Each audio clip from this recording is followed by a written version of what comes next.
kathir vele ro me kara anh tin ai mo lên rual zum ke tin ai suy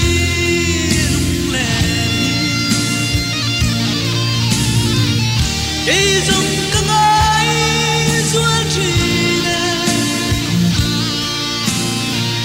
sắc me tân re om thi si lo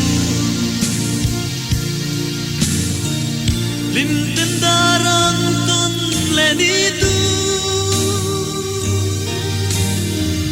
thir chung zeli klen vela darang kan len lai ni te lung chin ten no ka don kir tri anh tin ai mo lên rual zum te đi ngai suy lung lên cây zum ka ngai zual chi ne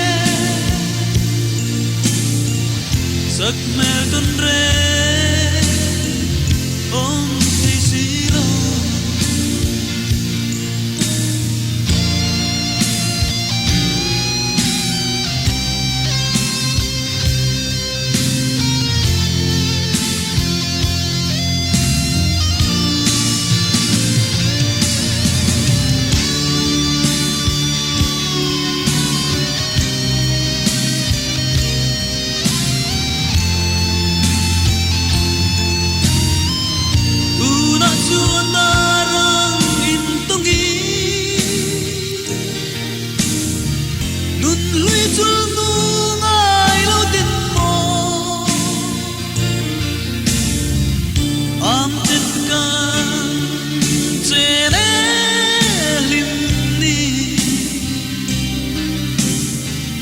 anh đang rèn ca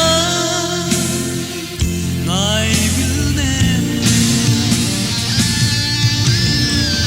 anh tin ngài mo lên rual zum te